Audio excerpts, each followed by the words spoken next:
Part X of a look at my DVD collection.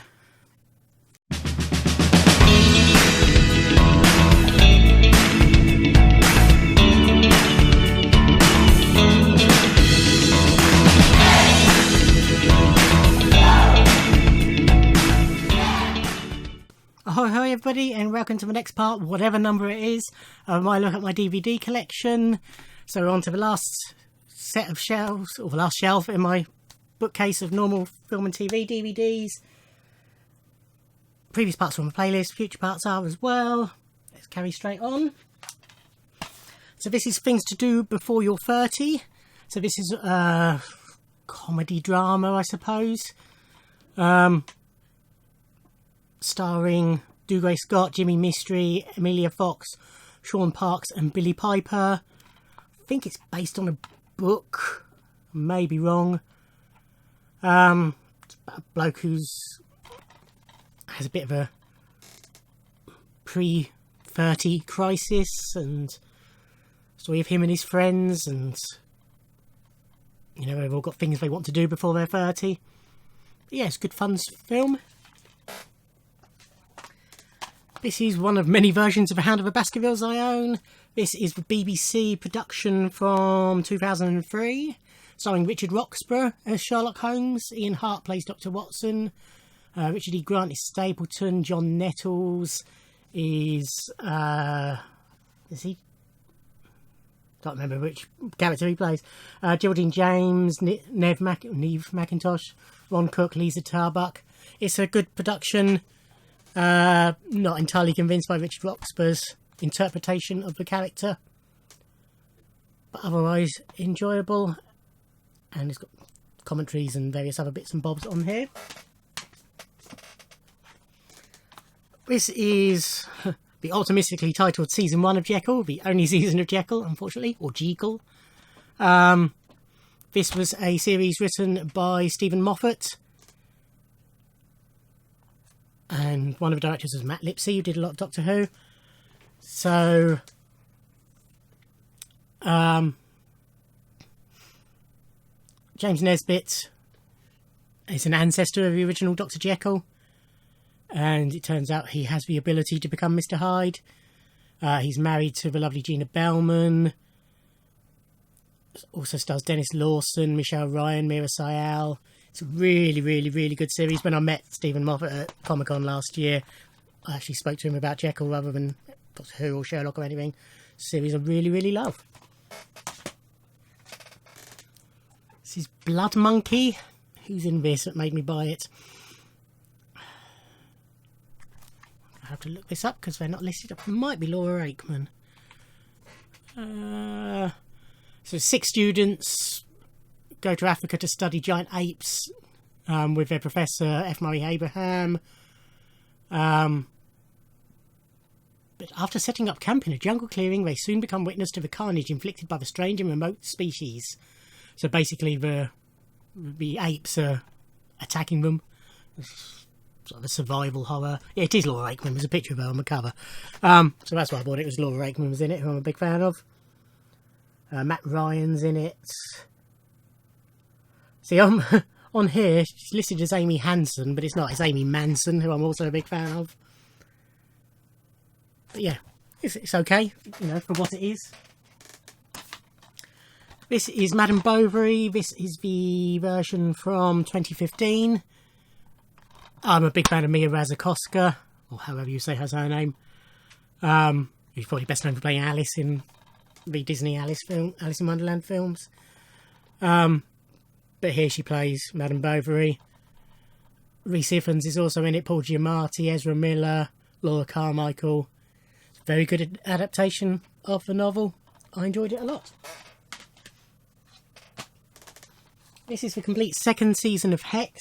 Somewhere is the complete first season. Or I may have already shown you that.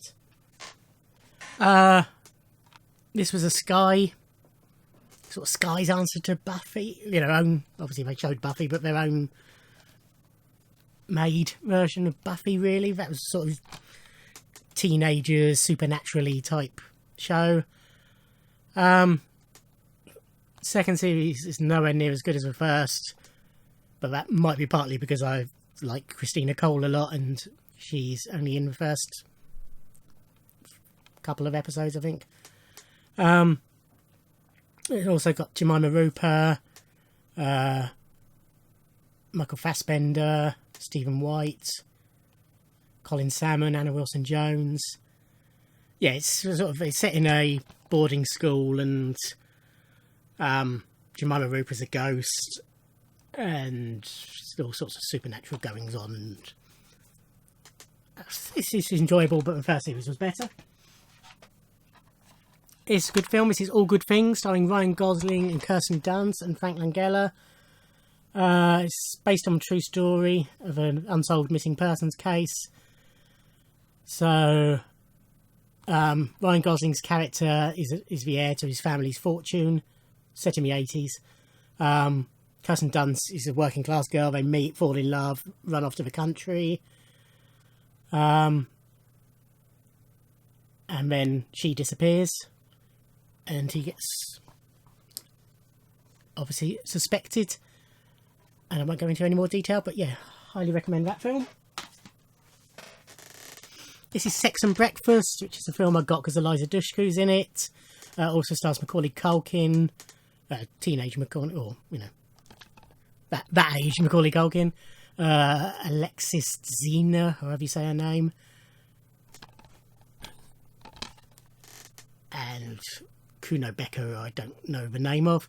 They're 20-somethings, and they experiment. This sounds dirtier than it is. They experiment with group sex as a way to sort out rudiments of a successful relationship. But it's not, you know, I don't think there's any nudity in it or anything like that. It's more of a drama-y type thing. It's okay. It's nothing great, but Eliza's always worth watching. This is The Wonderful Wish You Were Here, starring Emily Lloyd and Tom Bell. You should be familiar with this because it is a classic British film. But in case you aren't, Emily Lloyd is a 15-year-old who's... It's post-war, and she gets involved with various men and leads them on, and it's hard to explain, but it's very good. It's a film that made a very brief star of Emily Lloyd before her sad breakdown. This is Easy Virtue. This is based on a Noel Coward story, I believe. Ben Barnes falls in love with Jessica Biel, who obviously is an American, and comes over to England, where she meets his parents, Colin Firth and Kristen Scott Thomas. And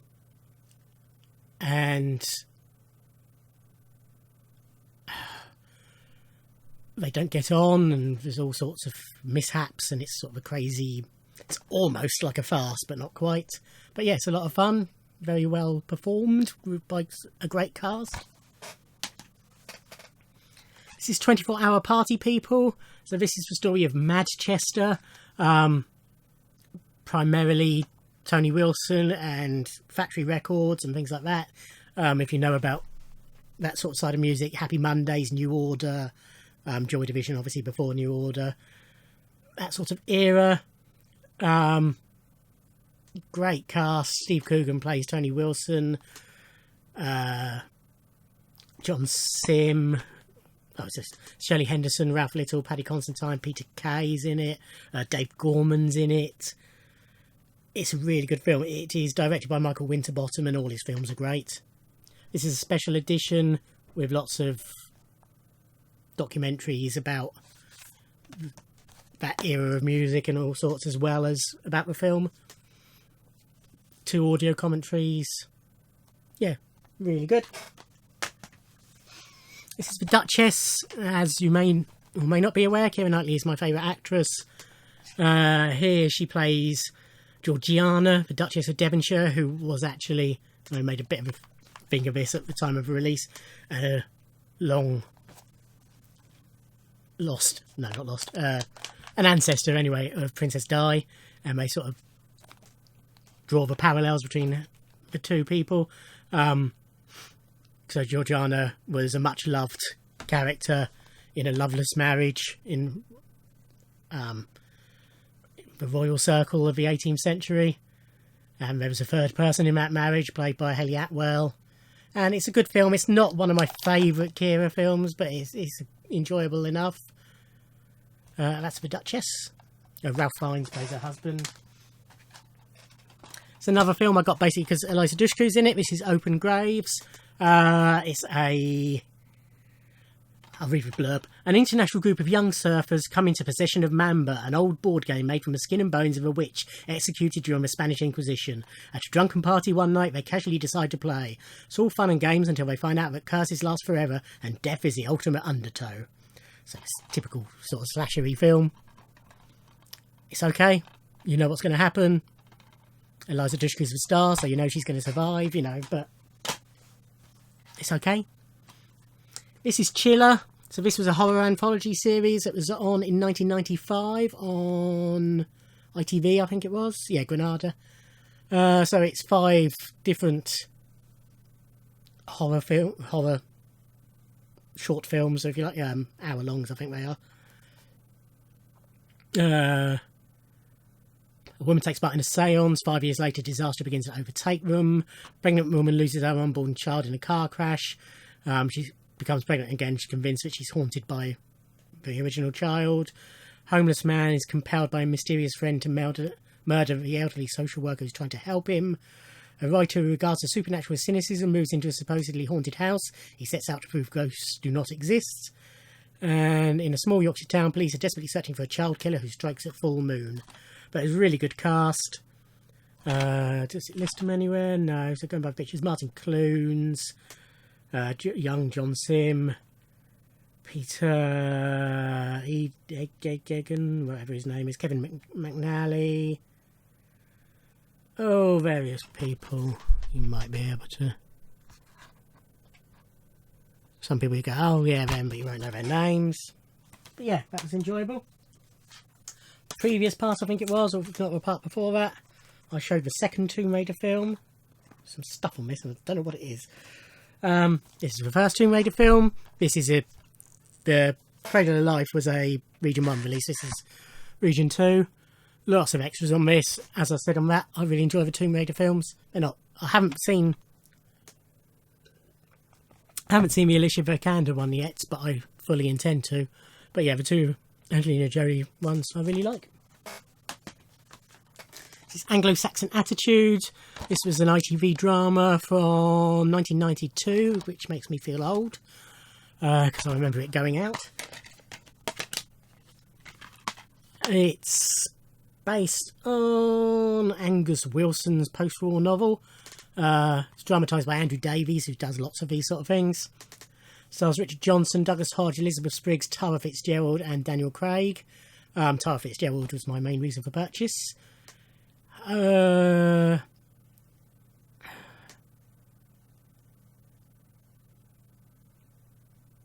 it's complicated. Yeah. If you want to find out what it's about, Google it. This is the first series of the US version of Shameless. Never watched the UK version. Was interested in the US version basically because of Emmy Rossum. Really enjoyed this, but haven't got any of the later releases. The releases in the UK have been sporadic. I'm not entirely sure what ones they have released over here, but this was the first series which was released over here. This is To Die For. It's an excellent film, excellent performance by Nicole Kidman. She's a weather girl on TV who's she'll do anything to proceed in life. She gets involved. She seduces a young teenager to help her, and To Die For is a clue as to what she will do to get further. But yeah, amazing performance by Nicole Kidman. One of her early breakthrough performances. This is Cherry Bomb. This is a lot of fun. Rupert Grint. I think this was his first post-Potter role. Kimberly Nixon, you may know from Fresh Meat and various other things. Robert Sheehan, who I can't remember what he's been in, but he's been in lots of things. So, Rupert and... Oh, he was in the Misfits. Rupert and Robert are best friends. Then Kimberly Dixon's character arrives and tests out their friendship, you know, that sort of thing. But yeah, James Nesbitt plays her father. But yeah, it's very enjoyable. This is Jude, Michael Winterbottom's film of Jude the Obscure, starring Chris Eccleston and Kate Winslet. Excuse me.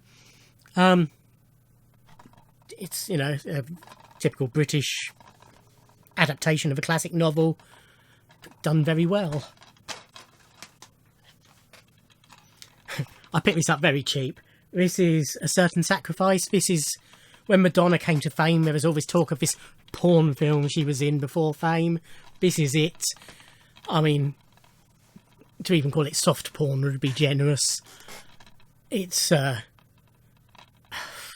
shit, first of all.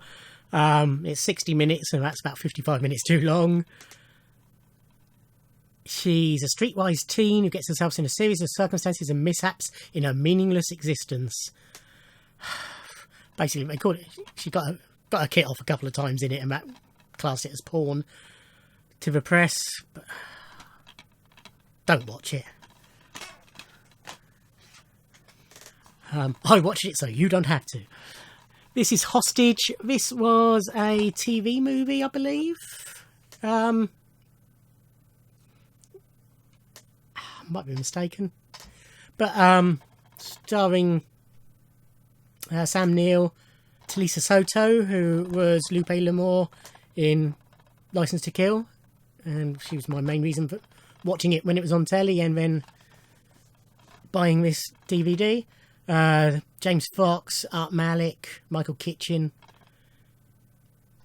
Funnily enough, James lists the cast and they put James Fox is after Talisa Soto, and then at the end they put and James Fox as painter. So Sam Neill's an professional assassin, sort of a vaguely Bondish, a poor man's Bond, if you like. He goes to Argentina, where things go belly up, and he falls in love with Talisa Soto, and it's all the fallout of that and that sort of thing. But yes, it's okay. This is Steven Spielberg's 1941. This was his big flop film. It's a comedy set around Pearl Harbor. It has its moments. There's quite a lot to recommend about it. I mean, it's a great cast. Dan Aykroyd, Ned Beatty, John Belushi, Christopher Lee, Tim Matheson, Robert Stack, Nancy Allen, who I adore. Yeah, it has its moments, but it's not a great film. And finally, this shouldn't have been in with these, it should have been up with a box set, so that's where it will be going. This is the complete remake of The Bionic Woman, starring Michelle Ryan as Jamie Summers. I really loved this. I just thought it was excellent, and it really should have done a lot more of it. Katie Sackhoff is excellent as somebody who's a previous recipient of a bionic treatment who's turned bad. Lucy Hale plays Michelle Ryan's sister in it. Miguel Ferrer's in it. But yeah, I really, really enjoyed it. Okay, that's it for this part. Previous parts are available, as will future parts be. Thank you for watching. Like, comment, subscribe, and I'll see you on the next one. Bye.